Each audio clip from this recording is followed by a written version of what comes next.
Welcome, fellow Lushes. Come on in, pull up a bar stool, and enjoy some cocktails with Dimples and the Beard.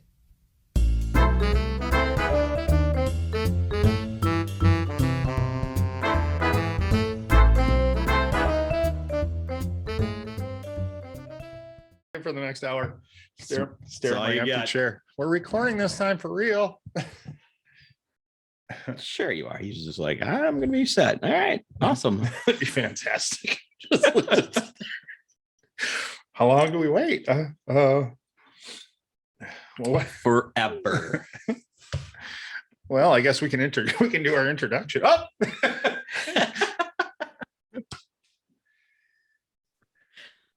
how we doing, sir? How you doing? Good. That's a real question. Good. We thought maybe you were playing a practical joke on us, and we were just going to get an empty chair for the next hour. Well, it was a thought, it was a thought, but I like you guys too much, so I said, no, I can't do that to you guys. So before we start, I want you to notice I have a black T-shirt on, okay? And I have a glass of wine. Perfect. Perfect. You guys, I'm doing this because I saw the podcast you did with my director Adrian, who had a black T-shirt on and was drinking wine, although he was drinking boxed wine. I don't drink boxed wine. Sorry, Adrian, but he knows that. And I figure if I do this, I got a shot maybe of being in his next picture. There you go. Maybe he'll hire me again and we'll work together. So, it's worth the shot. There you go. Do whatever you got to do. It's Hollywood, man. That's right. You got her down pat. Whatever it takes. Here's what I'm going to say. I made sure we're recording this time, first of all. And after watching your couple of Instagram posts of you playing Carlos and Shoot or Die. I'm sure you want to talk about that too, don't you? I don't want to fuck this one up. You play a bad guy very well. Thank you very much. This is what I'm gonna say quick. I watched the clips too, obviously. I never want you to sing happy birthday to me. Oh, you don't want me to sing happy birthday with the hammer? No, never. So that scene, those two clips is one whole scene. And here's the bottom line to it. They had cast me, the producer of that film and director, had seen, they were friends with Killer Popcorn. Oh, okay. So I had been on the set of Killer Popcorn shooting, and I didn't know who they were, but they were standing off camera. And after I was done, they had come over to me and they said, we're shooting a film. Would you be interested in talking to us? So I said, yeah, sure, I'll talk to you. I don't know if I'm going to do it, but I'll talk to you. Yeah. And when we sat down, we had the meeting. They had told me, it was Carlos, and I, of course, bells went off in my head. I went, "Ooh, that's good." And they said to me, "Listen, if you got a different way of saying a line, then go right ahead and do it. We're giving you carte blanche." That's like the last thing you should say to me, he said, because what you're seeing is 3/4 of it is ad lib, and about 1/4 of it was on the page, is what you're seeing there. So the hammer, when you go, it's hammer time, dun, dun, dun, dun, dun, dun, dun, dun, dun. The whole place cracked up because I didn't tell him I was going to do that. I just threw it out there when we shot. But yeah, it's pretty nasty character. Nice. Probably the worst character I think I ever did. Oh, really? Without a doubt. Yeah, because as long as you will find out that I kidnap a 12-year-old young lady. And, to Carlos, she's just a sweetheart. So I'll leave it at that. I won't go any further. My daughter won't watch the movie. She refuses to watch the movie. So I can't get her to see it. Although she does the video hookups for me with the Instagram. Oh, nice. Okay. Yeah. So how far along in production is that movie? It's done. Oh, okay. Oh, that's all done. In fact, I'm supposed to meet with them for, I guess, breakfast or lunch, but to see what's going on with it. But all 3 movies are done that I did here in 2 years. Oh, nice. Obviously, great. Killer Popcorn, and yes. I wish that's still in post-production. I wish he'd finish the damn thing because it's crazy. It's just a whacked out movie. Yeah. And Shoot or Die. That's also done. So I think what he's trying to do with Shoot or Die is he's got a package of films. And it's funny because the Josie, who's the owner of a production company, they were from Burbank, and they came here to shoot it, and to the point where he has now moved his entire production from Burbank to Las Vegas. Oh, wow. And now he's permanently here. So I think he's got a package of films, and I think they're trying to sell it as one of the packages of 4 or 5 probably. Oh, gotcha. Films. So, hopefully to be out, and and fortunately for me, my parents aren't around anymore, so they don't have to watch that one. So I'm good. Well, definitely intrigued. Those clips are good clips. Definitely intriguing. Who doesn't Thank like you very much. A crime? Those are always fun to watch. Yeah, it's a pretty crazy film. Someone said to they had shown it, or the director showed a few people, and they said to him, Jesus, he's the meanest, nastiest person I've ever seen. And the director looked at them, and he said, actually, he's the nicest guy on the planet. And they said, really? You can't tell from that. No, that's for sure. Complete opposite of just talking to you like this. Well, you know what, guy? That's the fun part to play. Those are the really fun parts to play. You just, the dark side of you just comes flowing out. So you don't find it real hard to make the transition? I mean, is there anything you have to do to get yourself ready to do those types of scenes? No. All right. Honestly, no. I knew the character. I knew what I wanted to do with the character. Sure.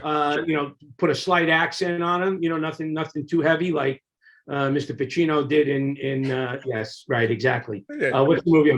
Tony Montana. Talk to my little friends. Right. Over the top a little bit. Yeah, a little bit, just a tad. So I tried to keep that at least a little bit down. And no, I mean, once I get on the set and I understand who I'm playing and what I'm doing, a lot of it is I had a meeting one last ride, which I know you guys watched the film. Absolutely. The movie, I had a meeting with Dustin Hoffman many years ago, and we talked, and we kind of both came to the conclusion we work on the same level. It's kind of like the costume of a character and the way he walks and talks really, really helps. So it's kind of like I go externally and then I go internally. And some actors will go, De Niro will go internally to come out externally. So it's just kind of reverse. So there's a little inside of, but no, I'm the Italian guy from New York. So you piss me off, and I'm half Sicilian, so I can go off in a heartbeat. It comes out naturally. Pretty natural. Okay. Yeah. Well, then again, I want to thank you for being kind and coming back and allowing us to try this again. I wouldn't miss this in the world. You guys are great, by the way. Well, and you did a fantastic job with Adrian. And listen, if it's going to help sell tickets to Kindred, if you need some really bad dope on Adrian, I mean, I'll give it to you tonight. If it's going to help, help the cause. Perfect. Then I say yes, it will help. He's got to be fine. Yeah, that was a lot of fun. Both, we had so much fun doing both of the interviews. So we're excited to promote the movie, and just bad luck. So thank you again. I want to as well say thank you for coming back. So it's absolutely my pleasure, guys. Absolutely my pleasure, without a doubt. Which I thought when you originally started, I thought you were going to give a shit about that a little bit. Are you sure you guys are recording? No. I wouldn't do that. Oh, we deserve it. I'll let you. I figured you said it, so okay. Now you opened up the door. Now we deserve it. Exactly. But yeah, so excited about the Shoot or Die. That's we just touched on that, which is great. So you don't have a release date. That's fine. No. But we'll look for it, and once that comes out, we'll talk. We'll watch it and talk about it. Yeah, I'd love to sit down and talk about that. And like I said, I'm hoping that Killer Popcorn. Yeah. Let's keep with the Killer Popcorn just for a minute, because that's an upcoming movie, and I know we touched at the end, but that looks so fun. That looks so much fun. It came from the beautiful young lady you guys had on from Kindred, Karina. Yep. And we had finished Kindred, and she got involved with Killer Popcorn. They turned around and I guess the guy they had for the lead playing Fletcher wasn't working for them. So she contacted me and she said, "Oh, please, would you just read this? Would you read this and talk to them? Please, please, please. I told them about you. They looked you up. They really want to meet with you." So I said, okay. So Trevor, who in the movie is based on, I own a video store, and the video store is movies and candy. And that's actually, the producer had that store. Oh. You see the movie and you see the store, that is his store. Oh, wow. That he wrote this film about. And he also wrote it as a producer and the writer of it. And where's that located? It's located in Henderson. Henderson, Nevada, right, not too far from my house. Okay. So, yeah, and when I sat down with them and, we talked, I read the script and I said, this is probably the wackiest film I've ever done in 40 years of doing this. And that's actually what me, because I've never filmed.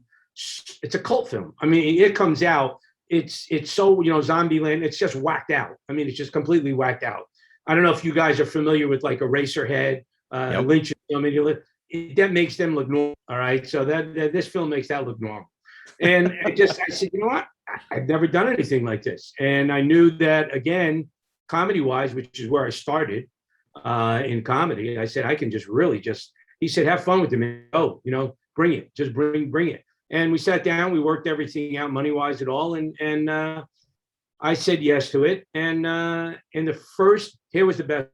This was Thursday or Thursday evening. And I said, great. I said, fantastic. I said, when are we starting? And they all looked at me and they said, 2:00 tomorrow, we start shooting your first scene. What the hell are you talking? What do you mean tomorrow? No, you and Karina, you got the first scene tomorrow at 2 p.m. So just, be here. We'll get the costume. I said, that's a day tomorrow. They went, yeah. And sure enough, 2 p.m. the next day, I was on the set, costume and makeup and everything. And we started rolling the cameras. So yeah, that happened. A true professional. Yeah. And I had Karina there. So, I just looked at her when I walked in and went, what did you get me into, Karina? Seriously. And Karina, she goes, oh, no, it's going to be fun. We're going to have a blast, me and you. I say, okay, here we go. Nice. But it's a fun, crazy, wacky movie. And, hopefully, I know they're in post. And I hope they, it all gets done and finished. And he looked at me, the producer looked at me at the end, and he said, "Way, if it does well and we make money on this movie, then you have 2 more films to shoot because it's a trilogy." Of course. Really, Nice. really. I said, now I'm going to tell you something. If this movie comes out and it's one of those cult films that go over the top, and I'm walking down Las Vegas Boulevard and somebody hollers out Fletcher to me, big trouble. That's all I can say to you right now. So, but we'll see. We'll see what happens. And the more you talk about it, the more I want to see it. So, Right. Oh yeah. If you go on, I think it's if you go on killerpopcorn.com, okay. trailer. They've got a trailer running on that. A really wacky trailer. So Perfect. We'll check it out. Everybody else check it out. That's excited. So yes, that's 2 different roles back to back, kind of. 3 different roles. I mean, like you just said, all 3 of them. A dad, mob guy, and I don't know the Fletcher's character in Killer Popcorn, but I'm assuming it's a lot different than the other 2 roles. Oh, it's completely different than the other 2 roles. He's a man who owns the last video store on the planet. It is the last rental video store on the planet, and he refuses to let it go. And I'll give you quickly. Karina's character shows up in the middle of the night. She's a crack addict, has a baby. Now this is going to put the movie in perspective, right? What I'm going to tell you. Has a little infant of hers, crack addict, that she doesn't want. So she shows up at night, just like as I'm going to close the store, and decides that she's going to shove the kid through the drop-off box hole in the video store as I see her and start going bananas on her, as she's shoving the kid in the box drop off of the video store. I'm not going to tell you what happens to her, but I end up taking this kid in, and he makes me so nuts that I force him to live in a gigantic popcorn box inside the store. And all he wants to be is a writer someday of movies. So, and I can't get rid of him. And I absolutely, every word in the English language that you can possibly say to somebody to put them down, I used in that film with this kid. So, there you go. Oh man, I can't wait. There you go in a nutshell. Fantastic. I can't wait. Do you have a preference out of the three types we just talked about? Your preference of playing out of the dad, the mob, or the mean guy? That's a great question. I'm gonna answer that, but I'm gonna go back to my roots. Okay. And tell you, I started in radio as a disc jockey back in New Jersey, and came from radio, and I went from radio into a television, a comedy show 5 nights a week in New Jersey, local comedy show called the Uncle Floyd Show, and created, I don't know, I probably had about 15 different characters. So comedy was very easy to me. Comedy was really, that's my basis. Okay. And then I went into New York and started studying seriously and started doing theater. And we moved from New Jersey, my wife and I, and went into New York City and lived there and started doing theater. So go back now to answer your question. And after 5 years in New York, we decided, I dragged my wife across the country to La La Land in Hollywood for the next 36 years. And now I dragged her into Vegas.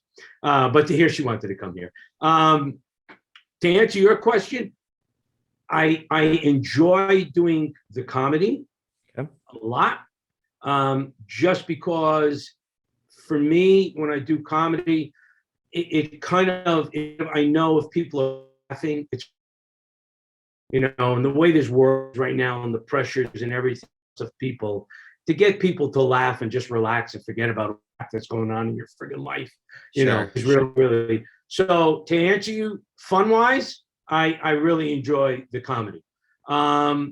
Second, the kindred, and playing the dad because I am one, drama, with daughter. More drama.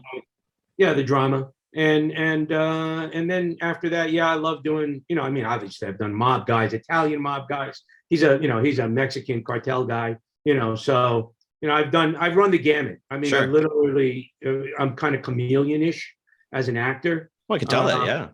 Well, yeah. Well, thank you. There's two kind of actors. There's movie stars that the character becomes those guys. I don't know. We're just having internet connections or something. You're freezing up every once in a while, but I think we're okay. Am I good now? Yeah, you're good. You're good. I don't want to lose what you're saying. That's all.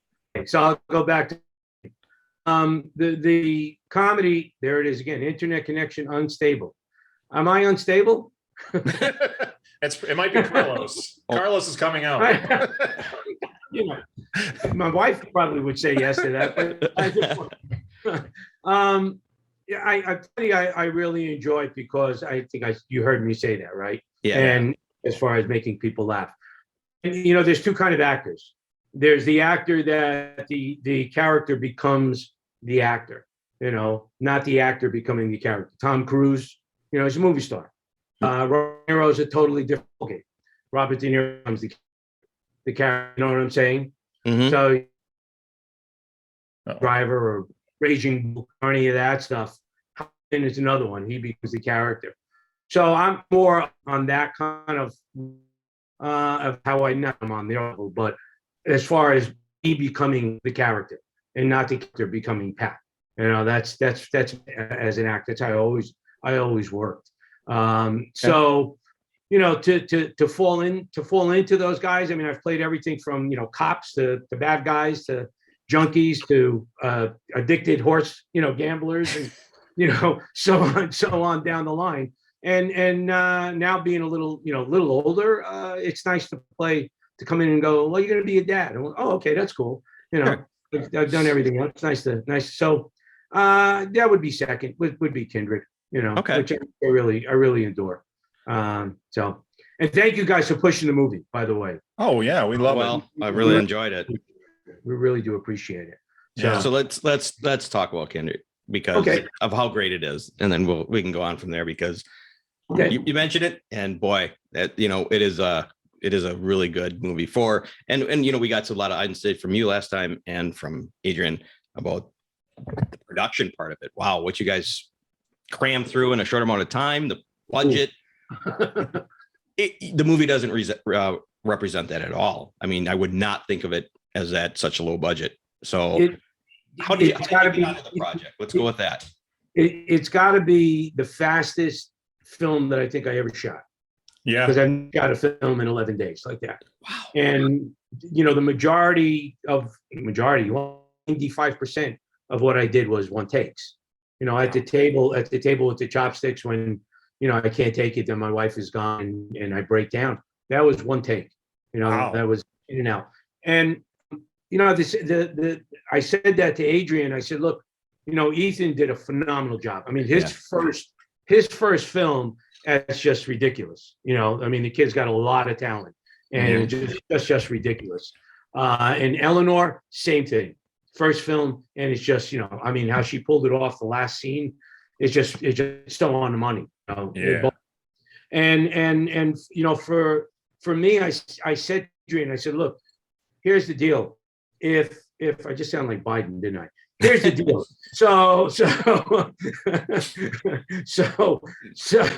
I said, if I can do a lot of stuff in one take, 2 tops, and if you need more, I said, let's let Ethan and Eleanor and whoever else needs to do 3 or 4 takes. If we have the time, let's put it over there. So that's what I do. And the same thing, when we talk about the other film, One Last Ride, if you want it to later. Absolutely. Same thing there. That was, almost everything I did in that film was one take. But we'll talk about that later. Yeah. So, I mean, Kindred, it came out. It blew me away when I went in to see the cut, and we went through. Adrian would send stuff to me. And go, what do you think of this? What do you think of that? And he'd send a complete, and we talked about it. And I'd say, well, I think this, I think that, and then you're the director. You got to do what you want to do. But when I saw the final, there's a lot of movies I watch on Netflix. And I just went, wow, this blows a lot of the crap that I'm watching on Netflix right now. It just for what, 75,000, 100 grand that we shot that movie in 11 days to look like that. That's crazy. Yeah. 100%. And I'm very proud. I'm very, very, very, very proud of the film. Very proud. And I'm very, very, very happy with what I did in it. So I'm glad it's doing really well right now on awesome. And Tubi. So how did you get wrapped up in the project? Okay, so we moved to Las Vegas. We built a house here. We left Los Angeles. We were still living, and my wife and I, she had her business. She was closing her business, and I said, you know what, I'm kind of done. I'm going to retire. And we knew we wanted to come to Vegas. So we started looking at houses, and we ended up saying, you know what, let's just build one, because to buy a resale and to build one wasn't too far. So we built a beautiful home here in Vegas. Friend of mine and also Adrian's, and Adrian and I didn't know each other, but we had a mutual friend from Criminal Minds, Glenn Kershaw, who has been, him and Whitney, his wife, the 4 of us have been friends back in New York, back in the late 70s, early 80s. Oh, wow. We became friends because his wife, Whitney, was also an actress. We were in the same class together, and we all became friends. And Glenn had said to me, "Oh, you're going to Vegas. You got to meet." He's like, "Family. This guy Adrian. He's got an independent film, a script, and yeah." And I kind of was blowing him up. Yeah, okay, Glenn. Yeah, whenever. Oh, and he comes to me. I go, okay. So finally, we built the house, came here, and Glenn said, "I'm going to hook you up with Adrian. He's going to call you." So Adrian called me, and we started talking. He came over the house, had some coffee, and he said, "Pat," he said, "I have a script. Would you want to read it?" And I said, "Yeah, sure, I'll read it." And so I read it, and as soon as I read it, the script was great when I read it. And in my head, I went, "Wow, I'd love to play Alan." And here I am. I'm supposed to be coming to Vegas to retire, and I'm going, "I'd love to play Alan." And he showed up about a week later at the house, sat down. He said, "What'd you think of the script?" I said, "It's a great script." And he looked at me before I could say anything. He said, "Would you want to play Alan?" And I said, "Man, you're reading my mind." I said, "Yeah, nice. Absolutely. So Eric, who is also the other producer in with Kindred, Eric and Adrian have been working production together for a long time. He came in, and the three of us just hit it off like really, really tight. And I said yes to him. They worked out. He started getting his money together and got the attorneys and talked about money for me. And he said, "Would you come into casting? We're going to cast in LA." And he didn't tell you this, but I'm going to tell you this. Okay. So I'm still going back and forth to LA because I still had my house in LA. So I was coming here, going there, coming here, going there. And Adrian says to me, we're in casting. We at one point, if it was during casting or before or after, he says, "I'm thinking about shooting the movie in LA." And I just stopped dead. And I went, "You don't want to do that. You don't want to do that with this budget. You'll never get through it." It's LA has become insanity right now to me. Sure. I was there 36 years. Between the traffic, the prices, the cost of living, it's lunacy. I mean, it's just lunacy. And for you to move a production, you got 2 locations or 3 locations in one day, you're stuck in traffic. The last thing that I did in LA was for the Oxygen Channel. Okay. And we shot the first 2 days, we shot in Playa del Rey. And I never forget, they came to me and they said, "Okay, Pat, we're changing locations tomorrow." I'm living in Sherman Oaks, Studio City. I'm hoping it's in the Valley. And they look at me and they go, "We're going to Anaheim Studios." And I just went, "What?" "We're going to Anaheim Studios," which is down by Disneyland. Okay. The traffic is so bad. I had a 7:00 call. So I wouldn't be in the traffic. I got up at 4:00 in the morning, left my house at 4:30 to drive down there and sit in a diner and breakfast till 7:00 till I had to go in. Otherwise, it would have taken me, it's normally maybe an hour drive. It would have taken you 2.5 hours to get there. Oh, God. Crazy. My wife, and I know I'm knocking LA and I don't care. My daughter lives there and I give her money for rent, so I can knock it. Yep. Which that's going to stop because she just got a great job. So God bless her. But the bottom line is you can't. My wife had a business 10 miles from the house, 10 miles. Okay. Hour and 45 minutes to get to work. Oh my! 10 miles to go over the canyon. An hour and a half to an hour and 45 minutes to work. It's lunacy. Yeah. We just can't fathom that. Yeah. Yeah. And I said to Adrian, I said, "You can't shoot it there, man. You cannot shoot it." I said, "That'll be disaster."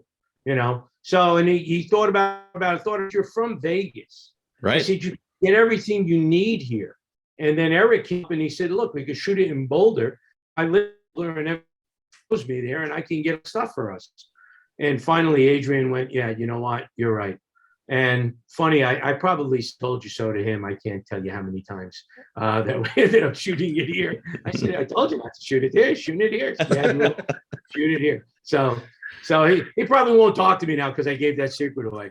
But he's happy and I'm happy. Yes. And here's the other reason I really didn't want to shoot it in LA.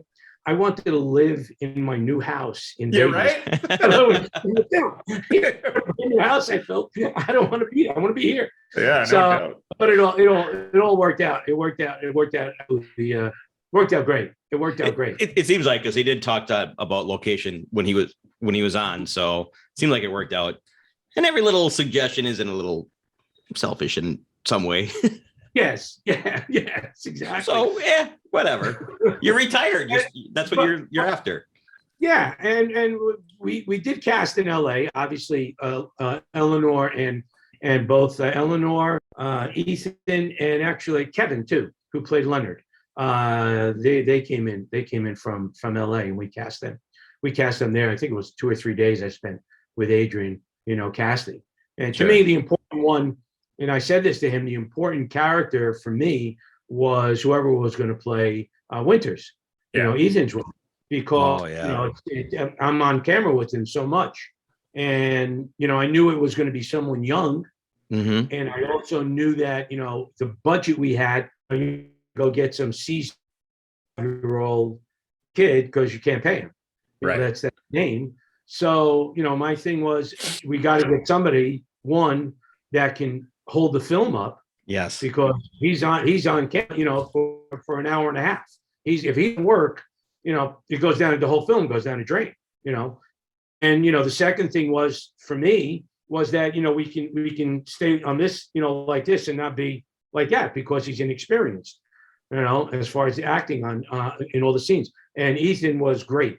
I mean, he was, he came in audition and I was like, wow, this kid's got a lot of talent, man. Did you know right away, kind of when he started? Right away. Yeah, I knew right away. The second time he came in, I really knew because he really nailed it. Yeah, you lucked out because he's brilliant. He did fabulous. Yeah. He's brilliant, and the chemistry between you two is perfect. And that was my other thing. It's got to work. Kind of like One Last Ride. If my wife doesn't work in that movie and the chemistry is not right between the two of us, it doesn't work. So if the chemistry wasn't right between me and Ethan, it just the whole film goes down the drain. Yeah. No matter what. He wrote a great script, and that's where all films start. They start with the script. Ilya Dan, very famous director, said something one time that I just never forgot. And he said, you can have the greatest actor, you can have Brando in your movie, but if it's not on the page, they're all going to go, Brando was great, but the film sucked. Yeah, right. Which has happened over the years. Oh yeah. Oh yeah. It's happened quite a bit. It's happened quite a bit where you go, wow, their actors are great, but boy, the film stunk. It just sucked. So he had it on the page, and now it was okay. Let's find the kid that's going to be able to pull it off the page and put it on the screen. And Ethan did that, and then the next one was Eleanor. To find someone to pull her character off, and she did that too. So we lucked out. I say Adrian and we both lucked out. And also Kevin, because Leonard's character, he's so important to the movie, and he does such a great job with it. Kevin, he's a great guy. He was a lot of fun. He was great. I mean, there's not a really not link in the whole film. Everybody, everybody that's in the movie just did a really great job in a very, very, very fast-paced production. It just was like 100%.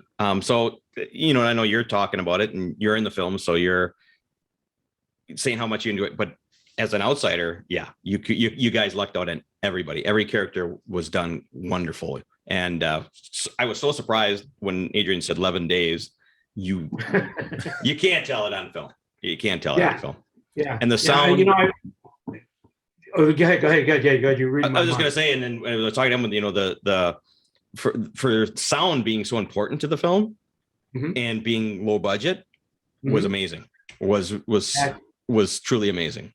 That's Dave. He found Dave. He had about 3 or 4 different sound guys, and Adrian found Dave.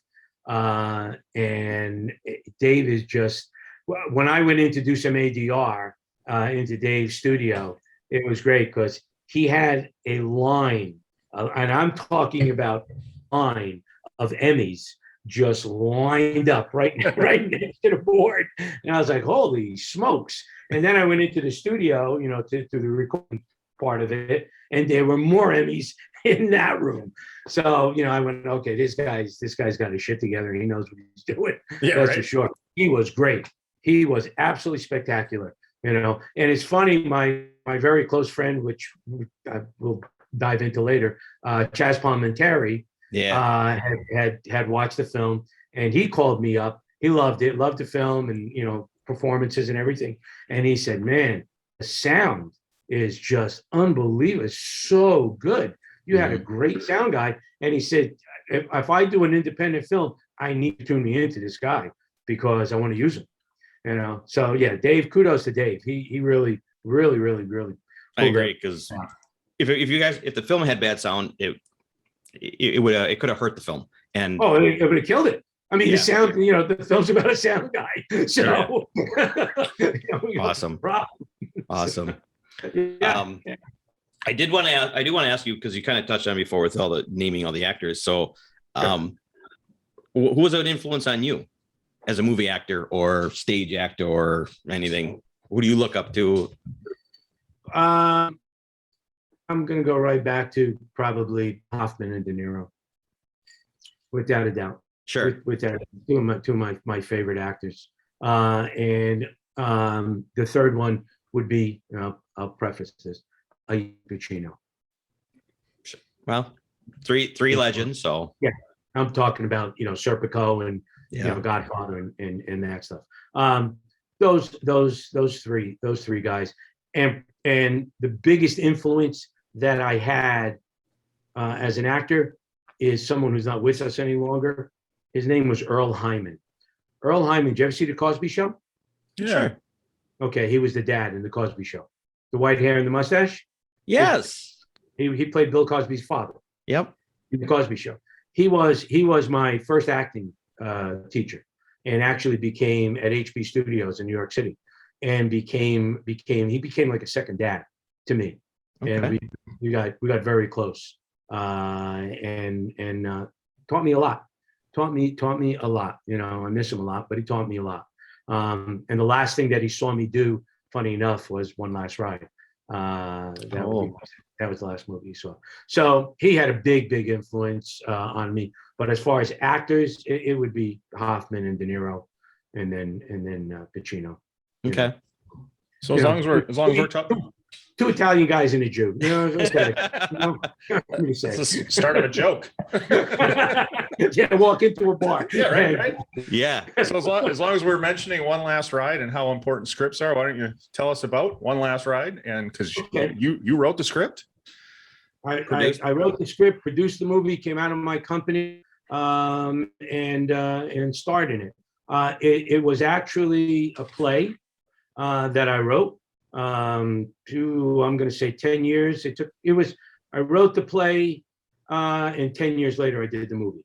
So I wrote the play, did two productions in LA, and then we took it back to New York and did a production back of the play. It's based on a true story, which I never put on the film, and I should have. Right. Tony Vitale, the director, who had a bunch of films out, Kiss Me Guido, and a few others. He had asked me, "You want to put true story?" And I was like, I don't know. I want my dad, because it was based on my dad and my dad's cousin. My dad's cousin was a compulsive horse gambler, and all through my teenage years, I watched the two of them, the dichotomy between them. My dad put like, $40 on a horse, and cousin Jeannie, I'm going back in the 50s and 60s. Sure. Okay.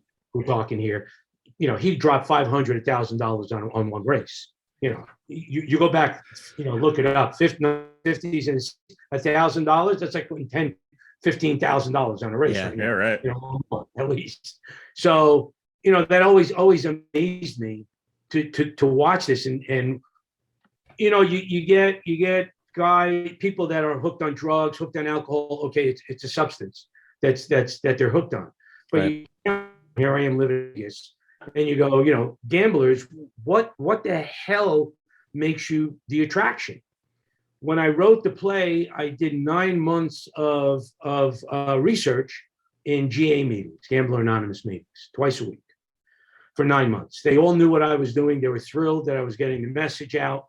But to sit there and listen to the horrifying stories that they told about what they did to their families, the women, it really blew me away. And I'll tell you one quick one. She was celebrating her 10th year of sobriety, and it was her birthday. They had a cake, and she got up and explained to what made her stop. And she was in the card room over in LA, and she was there all night, never got home. 7 o'clock in the morning, she called up her husband.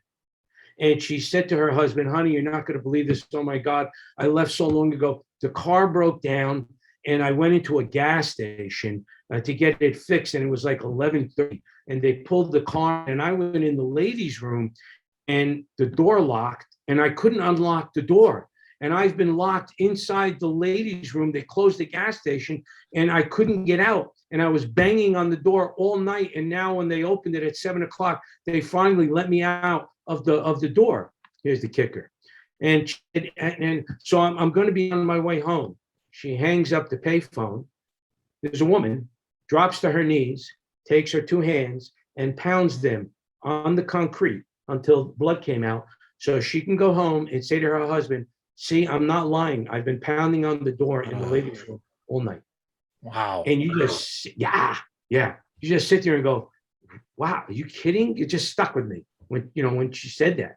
Yeah. So, people get hooked on gambling, and it's the same rush. And it's not, here's the bizarre thing. It's not about winning. They don't give a shit if they win or lose. It's about anticipation. It's about the anticipation of going to the track, going to the casino, going to the craps table. It's about if they win, because when they win, their high is really high. Yeah.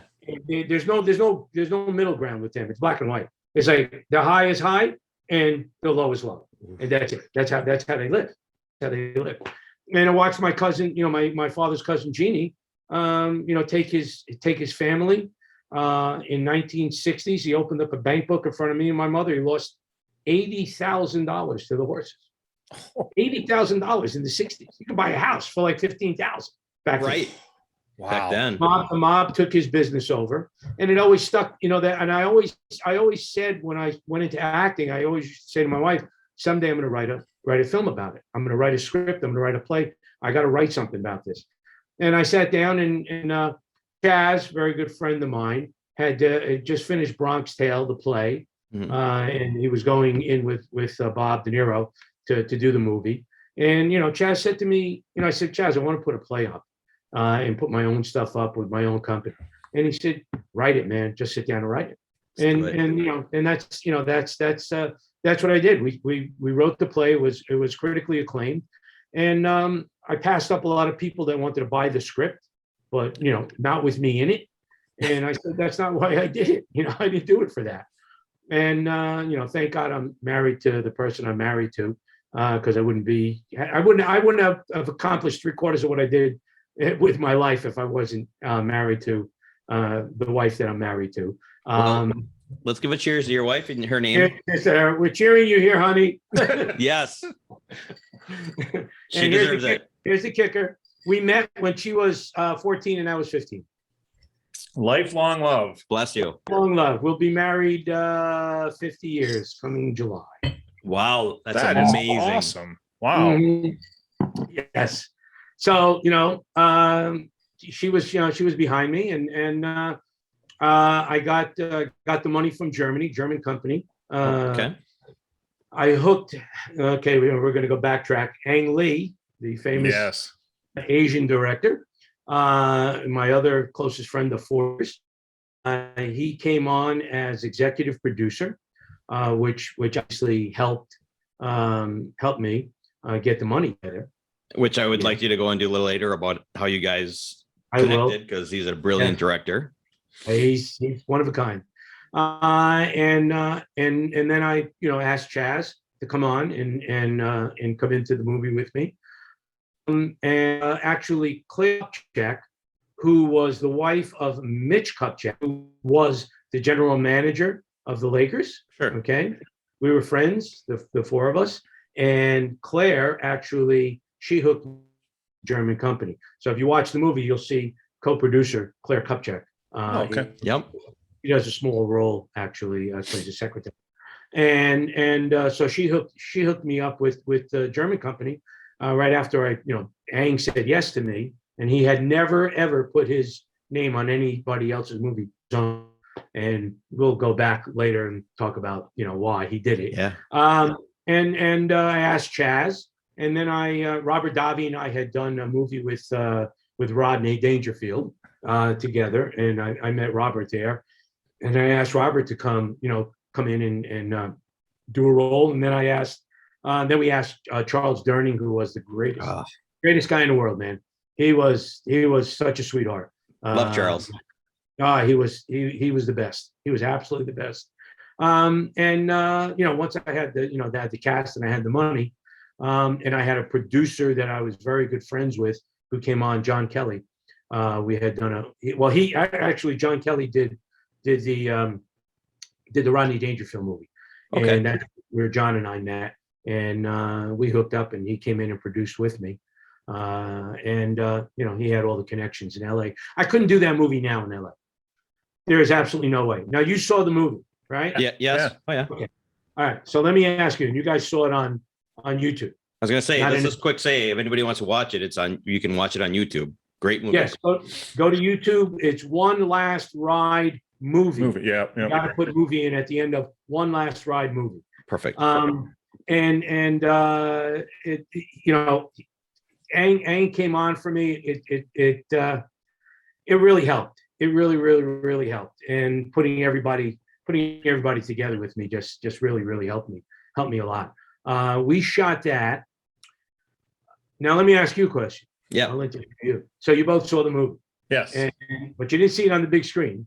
No. So you saw it there. But what would you think the budget I shot that movie for? Now that's on film. That's not on video. That movie Sure, was back in the day. That was This shot was 2002, 2003 when you were filming it, probably somewhere around there. Yep. Yeah. How much did you think the budget was on it? I would say like 3-4 million. Okay. You agree with that? No, that seems like a lot. 2 million? Okay. You want to know what I shot that movie for? Yeah. $500,000. See, I shot that's- that movie in 18 days for $500,000. Everybody got paid.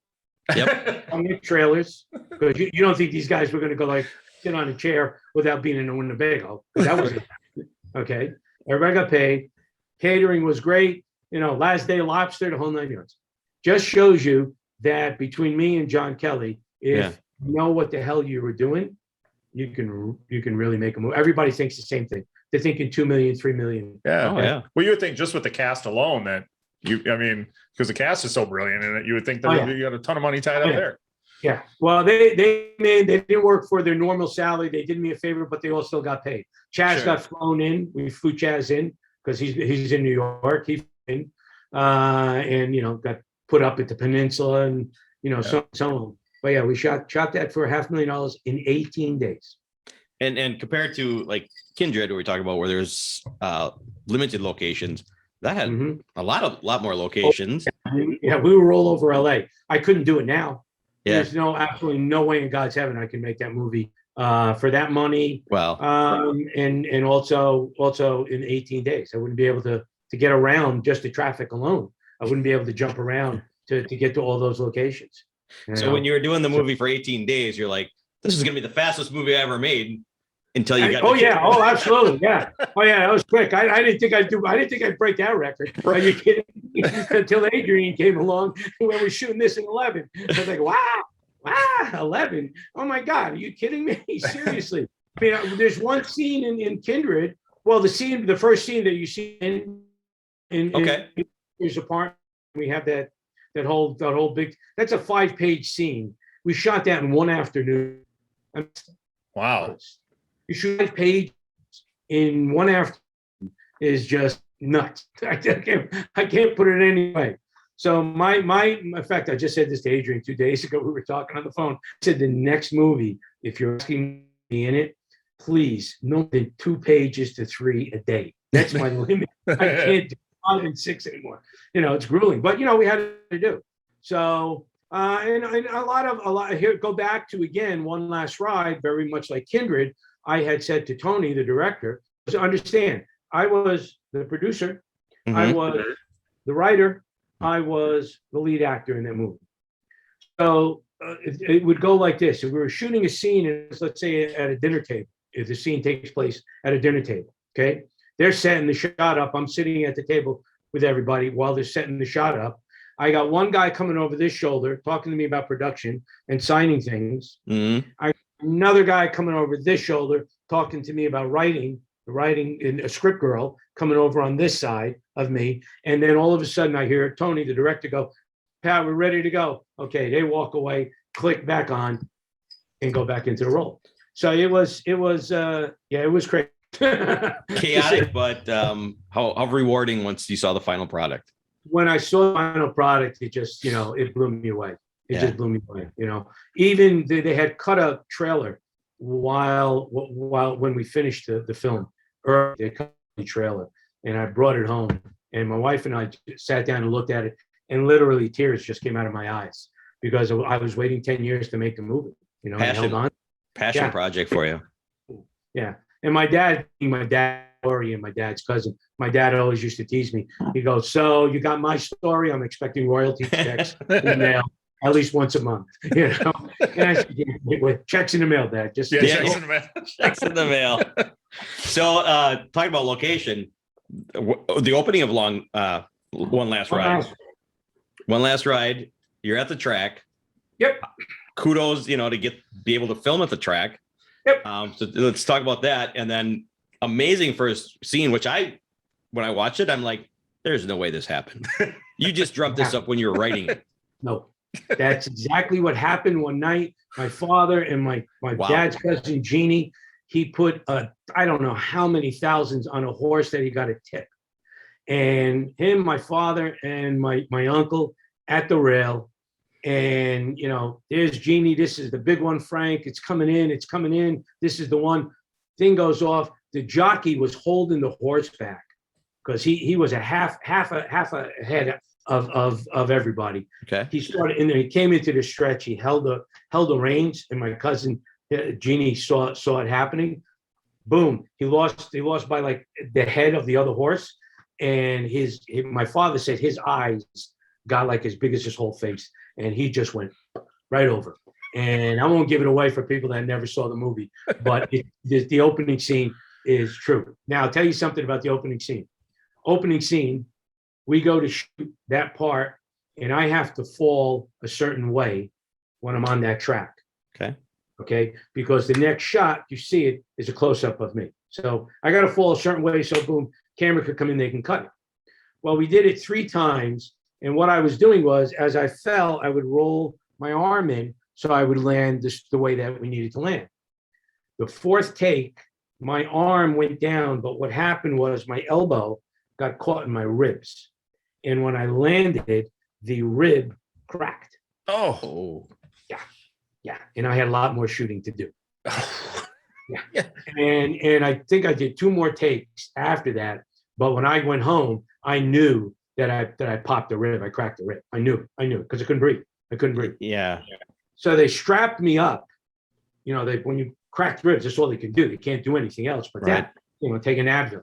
So I was popping Advils the next day. And the next day we shot was the church scene. Where you see me getting out of the car and I'm walking into the church with the cane. Yeah. Okay. And they had so tight around my ribs, I couldn't even get the words out in a decent way. And I just got to the point where I stopped. I said, stop, everybody. I pulled my shirt off, took my jacket off. I went, took it all off. And Tony said, how are you going to work? I said, just go. Give me the Advils. Just go. So the next, whatever days that I shot with the cracked rib. Wow. That's painful. Yeah. It was very, very painful. But when there's a producer stepping in going, money. Oh, absolutely. No, and a producer goes, I kept going, just keep going, shut up, keep going. Okay. There's a lot of money right now. You got to get this done because we can't come back. We were paying for locations. Sure. The only place we didn't pay was the track because of Claire, and she was friends with the producer from NYPD Blue, and he had horses there, David, and so he made it so that they would give us the track. And here's the best one: Santa Anita. We shot with the crowd, the crowd scene. The track was open, and that was a real crowd. Okay, because I couldn't put all those extras, and I had a few extras. We had signs up. You walk in front of the camera, you're on. Don't ask any questions. That's life. Okay. Don't ask me for a release because it's not going to happen. But that's the first time that Santa Anita Racetrack ever let a film crew in when they were open. Wow. Because we got in there a week after Seabiscuit. Oh, okay. Just finished.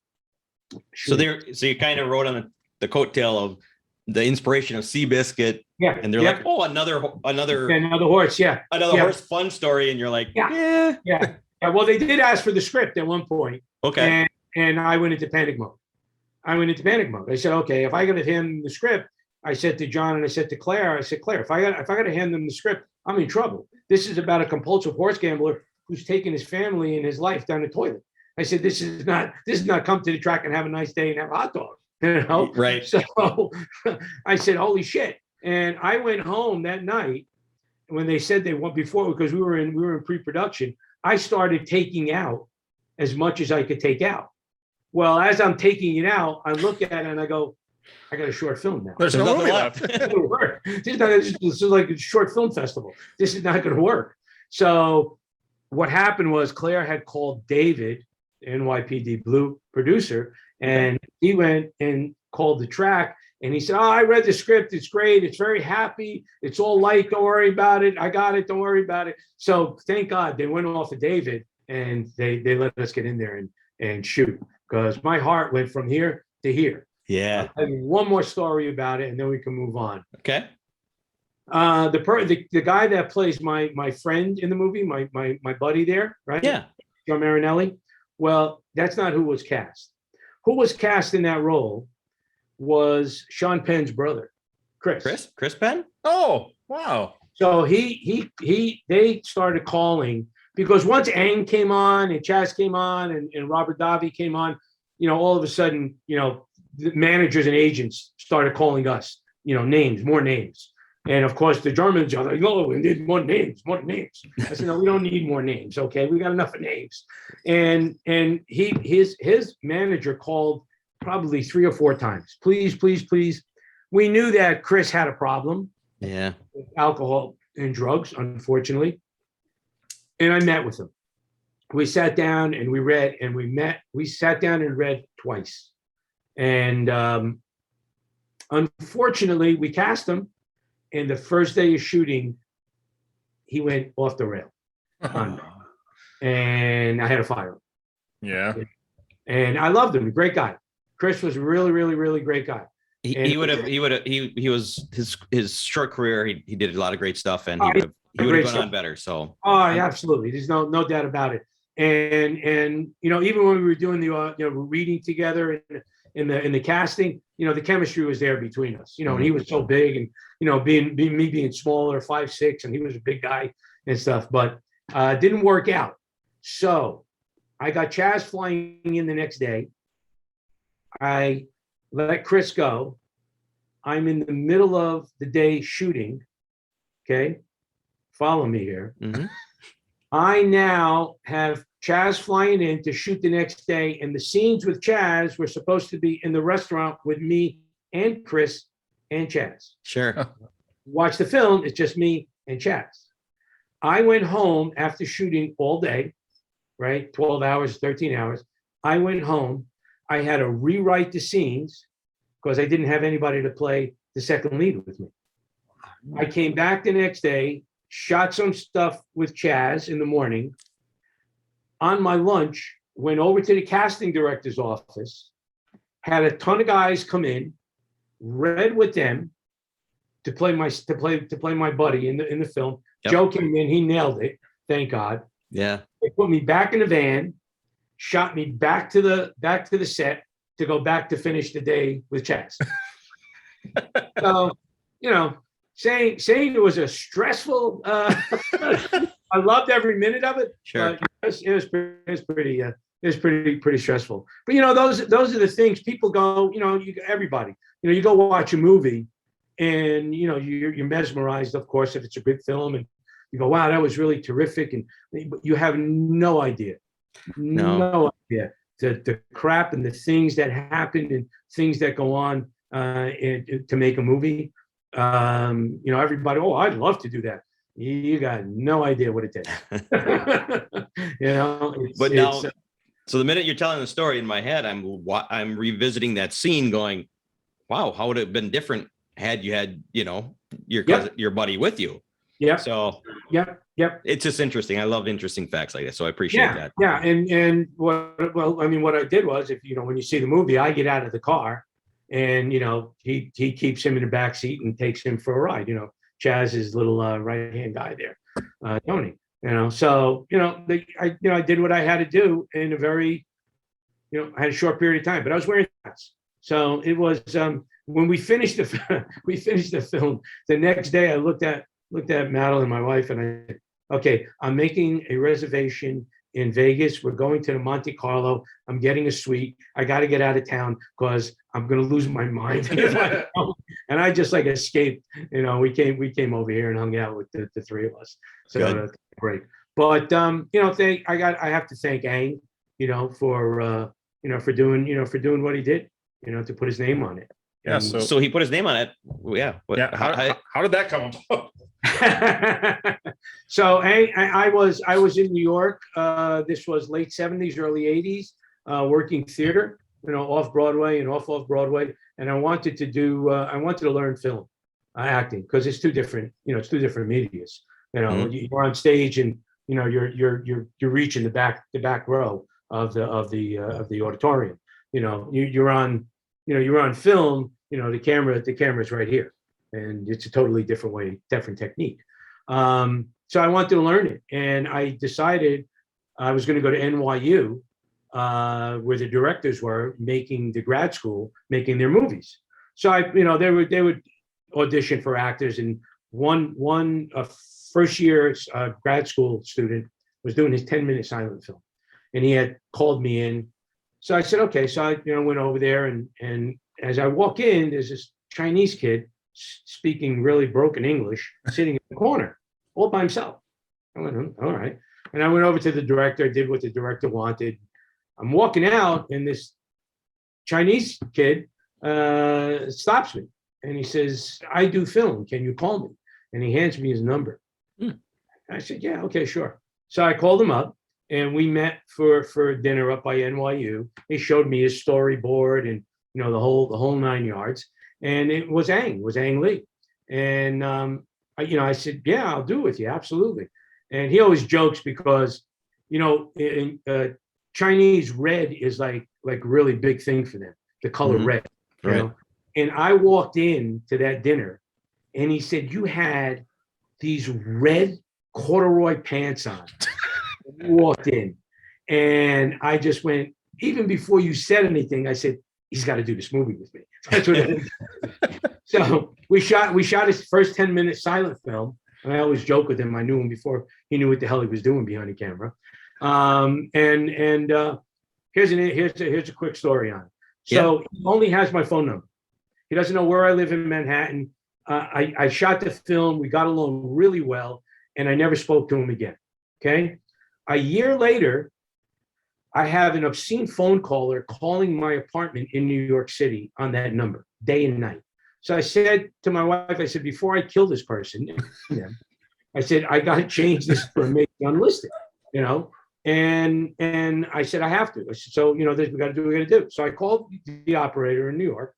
I said, I got an obscene phone caller. I need to cut this number off and give me an unlisted number. Back in the 80s, you guys are too young, you don't know this, but back in the 80s, when you got an unlisted phone number, you paid for it. Why you paid for an unlisted number they didn't have to print, I never understood the concept.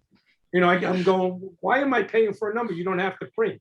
But you had to pay for it, okay? Yep. So she said, okay, here's your new number, it's unlisted, okay? No problem, the other number is cut off. Great. 2 days later, my phone rings.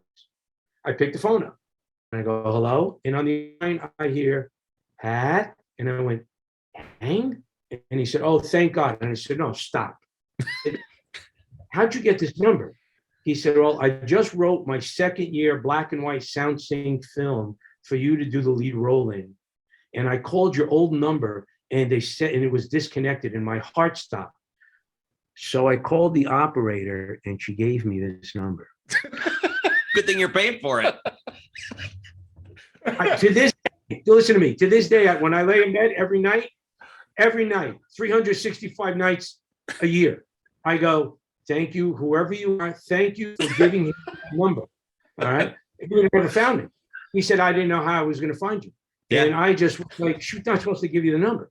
It's unlisted. I'm paying for the number. It's unlisted, you know. And But thank you. I went off.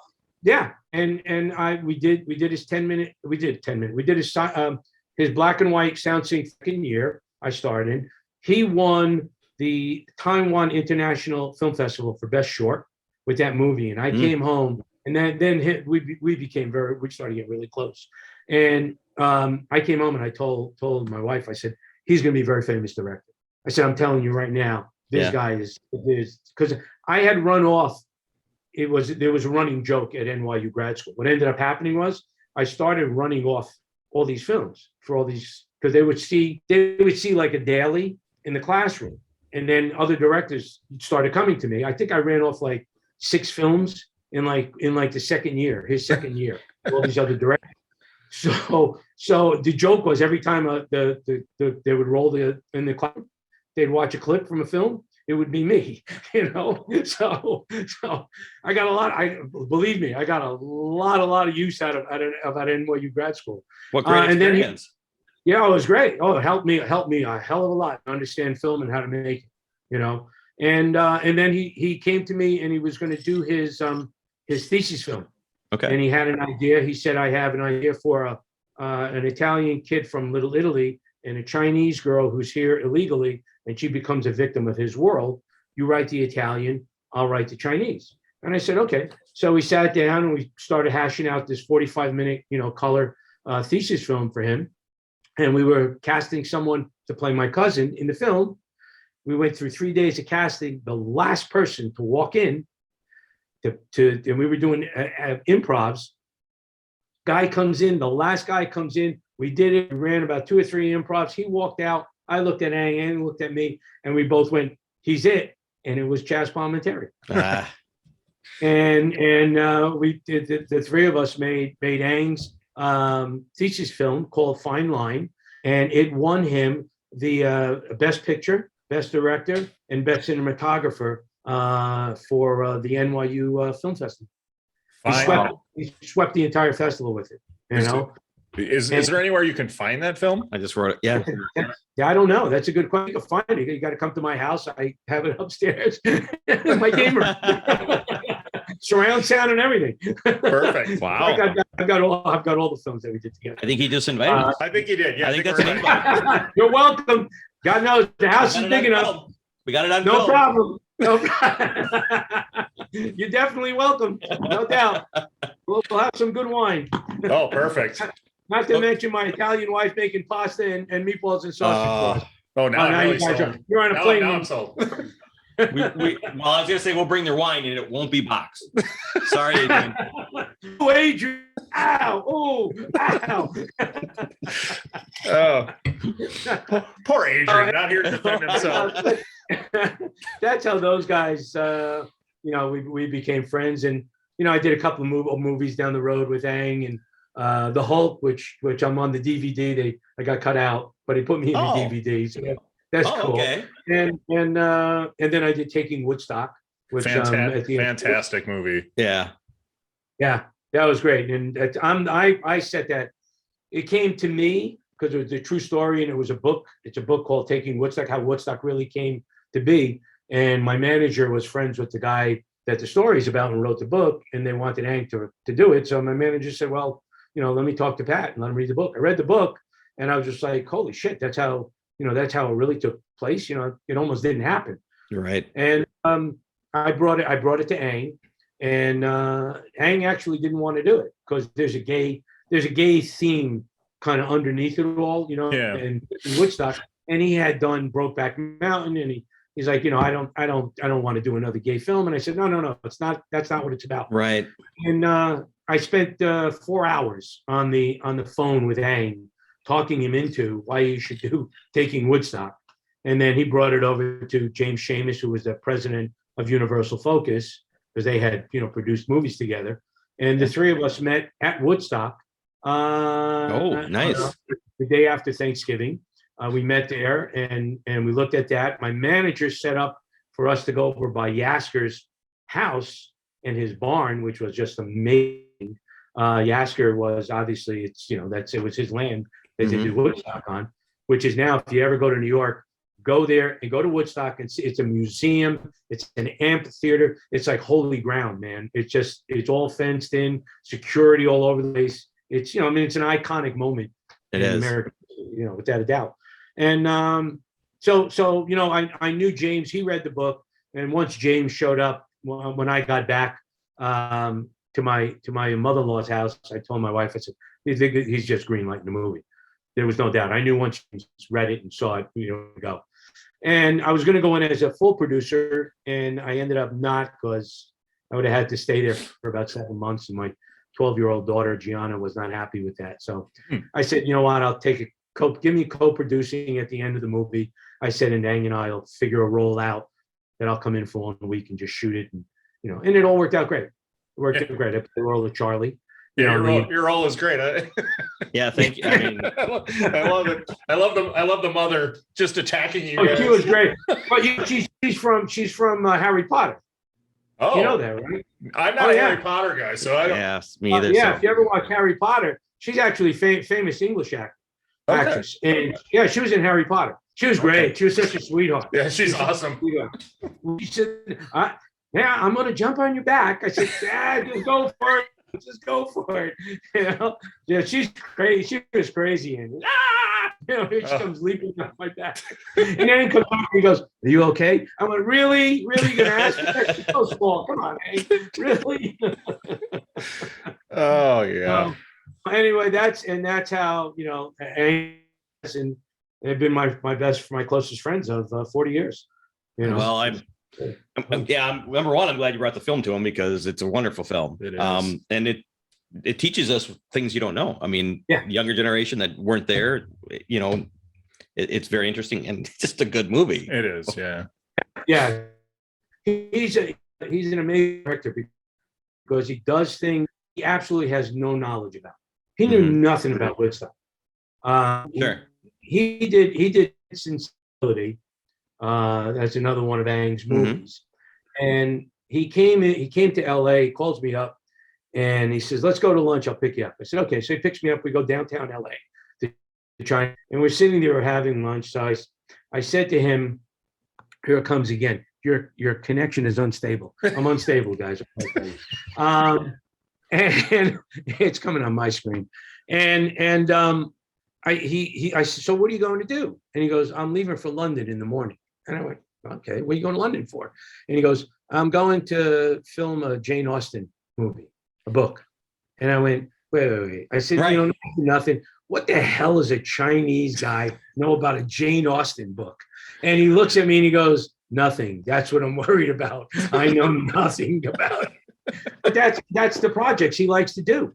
They came to him at one point and they asked him to do one of the Terminator movies. Oh. And he just said, nope, not doing it. Sure. Not going to do it. And I think, if I'm not mistaken, they wanted to do another Hulk movie.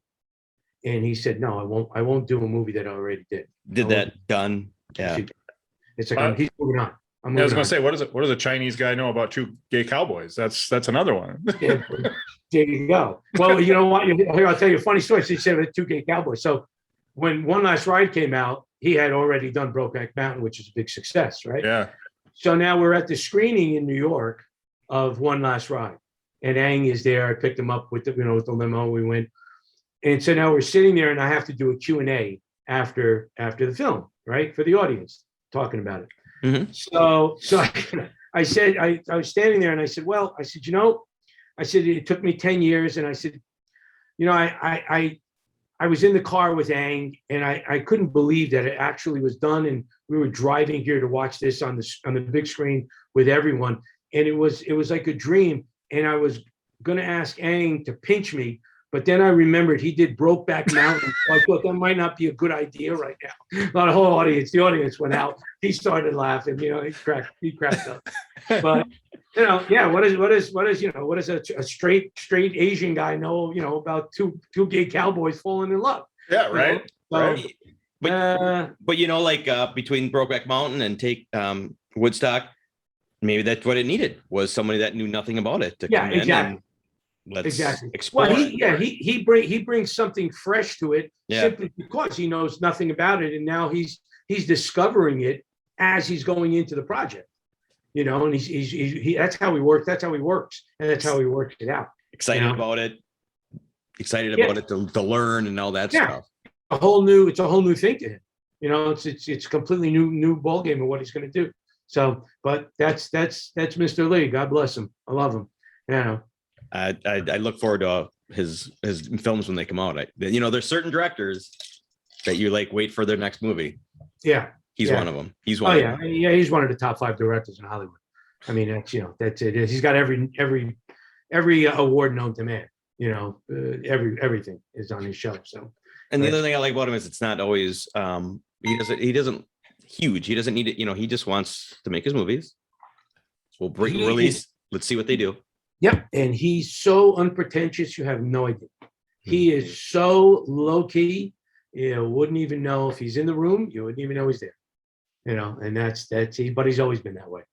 He's always been that way. Even at NYU, being obviously the top director, by the time he hit his 3rd year in grad school, he was still the same way. He's like, I just want to make a movie. That's all. Hope you like it. That's just. Hope you like it. Yeah, there you go. I think that's what it is. Yeah, exactly. And the crazy thing is, he doesn't do it for the money at all. He doesn't do it for the money at all. I even said one time, I said, so what are you worth there, my Chinese friend? And he looked at me and he said, I have no idea. I went, okay. Okay. And we were eating. So the waiter brought the tab. And I said, well, since you don't have any idea, I said, you can pay the bill. I said, so don't ask me for any of it. Right. Yeah, absolutely. But yeah. So anyway, that's Chaz and Ang, and I spent 35 years in Hollywood. So I worked with Rodney, as like I said, where I met Robert, and Rodney was another one, great guy, great guy. The fourth tenor. So how was that experience working with Rodney? Well, Rodney, God bless his soul. He helped a lot of guys, a lot of young comedians. I'm talking Jim Carrey, Andy Kaufman, all these guys when they were young, trying to get a break. None of the old guys would put them on before they went on, and Rodney was the only one that helped them. And he'd put him in Dangerfields, his comedy store in New York and stuff. And he would sit and tell us stories that would just laugh. You just laugh your ass off. But he was the greatest guy. But Rodney, God bless his soul, he probably smoked more pot than everybody at Woodstock. and he loved his pot. And the trick was to keep Rodney out of the trailer. Because Rodney went to the trailer, Rodney would blow a joint. It would be a very long night of trying to get Rodney to remember lines. Now you got to remember, he's in his late 70s at this point when I made this movie with him. Okay. So the first Rodney's has a great, his story is great because he was so late going on. Oh yeah. Oh, I mean, where he came from. Late. Yeah. It's amazing if you go back and you really learn about, how he came to be. Right. It's amazing. And so I got on the set. It takes place in an Italian restaurant that Rodney owns. I play Nunzio, his maitre d' in the restaurant. And he never called me by my real name, Pat. He always called me Nunzio. That was it the whole time. Right? No matter what. On the set, off the set, didn't matter. So I get there the first night and we're going to shoot. Now I'm at the podium in the restaurant and the shot is Rodney's down there. Rodney walks to me. We do the dialogue. Rodney goes back towards the camera. Exit right. Oh, okay, let's go. So here I am. Rodney comes to me. Blah, blah, blah, blah, blah, blah. Rodney goes towards the camera. He exits left. Cut. Well, what did I do? All right, you went left. You got to go right. What are you talking about? Oh, wait a minute. Nunzio, which way did I go? I went that way. You got to go that way. All right, I got this. Let's fucking go. Right now, come on, roll the tape. 15 takes later, somewhere between 15 and 20 takes later, we finally got the shot. And I called my wife and I said, sweetheart, do not wait up for me because I have so much overtime on this movie. It's going to be nuts. And sure enough, the great thing was because Rodney was a comedian, and especially Vegas and stuff, he always slept all morning. So usually you go in a movie and, it's 4:00 in the morning, be on a set 5:00 in the morning. Well, Rodney wouldn't get up. So we didn't have to be on a set till 12:00 in the afternoon. So great, I can sleep all morning and then get to the set at 12:00 at midnight. We do 12 hours and then go home. But it's actually and Warner Brothers put it out. I don't know why they didn't do a better job with distributing, obviously on DVD and everything. Sure. But it's a very funny movie. Yeah, I mean, it's really, it's a very, very funny movie. That he did. It's got to be Amazon might have. Amazon might have it. It's got to be somewhere because it's on DVD. Like I said, Warner Brothers put it out. Okay. So and he was a great guy. He was just a real sweet guy to me. I did a Columbo, Peter Falk, God rest his soul. Another one, really great guy. I'll tell you a funny Hollywood story about Jack Nicholson. So Chaz does a movie with Sean Penn and Kevin Spacey and a couple other guys. I think it was a David Rabb play, and I forgot the name of it. So we go to the premiere. And then after the premiere, there's the party. There's a dinner. So there were, I think four of us with our wives, 4 or 5 of us with our wives, right? So we go into the restaurant where it's, just the private dinner. And so now here's 2 tables, right here. And there's space between the 2 tables. And sitting right here is Nicholson. And sitting right here is his date for the day. So this was an open table. So this was booths and these were chairs. So we took that table and we decided to let the wives go into the booth, So now he's eating, Nicholson is eating, okay? And now the wives are walking this way in between the tables with their back to Jack, okay? And they go in and they sit down. My wife sits, she's the last one sitting next to Jack's date, and I sit down right next to Jack, like that. So I lean over to Nicholson and I said to him, Jack, I said, sorry, we didn't mean to disturb you while you were eating. And Nicholson looks at me with a big smile and he goes, don't worry, the fucking view was beautiful. Because he was checking out every ass on our wives that was walking past him, going and sitting down. Pure Nicholson, true story. I was going to say that's it's Jack. Funny. Jack and I, we talked the whole night that we were there. And my wife talked she said, oh, are you Jack's date? And for the night. The woman goes, no, I'm not Jack's date. I'm just a friend, and I'm here just accompanying him tonight. She wouldn't admit to being Jack's date for the night. Cut to. I used to go because of Claire Kupchak and Mitch Kupchak. I used to sit in Mitch Kupchak's seats at the Lakers with Claire, right? Oh. And which were 3 rows behind Jack. And underneath the Staples Center, there's 2 rooms. There's one room that's a family room. That private, and they have food in there and everything for certain people. And then they had next to it was the Jerry Buss bar where, all the celebrities and everything. So we would go into the family room before the game and we would eat. So the first time that I go into the family room, who's sitting there? Nicholson. So I walked in and this was just, recent right after, we were at the table eating. And I looked at him and I just laughed and I went, Jack. And I said, the view. And he looked at me and goes, was beautiful. And we, every time I went in there, we used to sit and talk and hang out. He's a great guy. He's a great guy. And he would never, and people think, they go, really? And I go, really? Jack would never go into the bar. Oh, really? You never see Jack go into Jerry Buss's bar and drink. Nope. He went into the family room. He ate, hung out there. went to the game, back into the family room. If we wanted some drinks or water or whatever, and go home. Would never go. You would think Nicholson would be hanging out in a bar with everybody.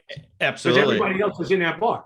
I mean, literally one night we had we with Claire, we were waiting for Mitch to come after the game. So we were in the bar having a drink, and Hugh Hefner was in there with his Silicone Girls, and it was his birthday, and so we had to sing Happy Birthday to Hugh Hefner in Bus's bar.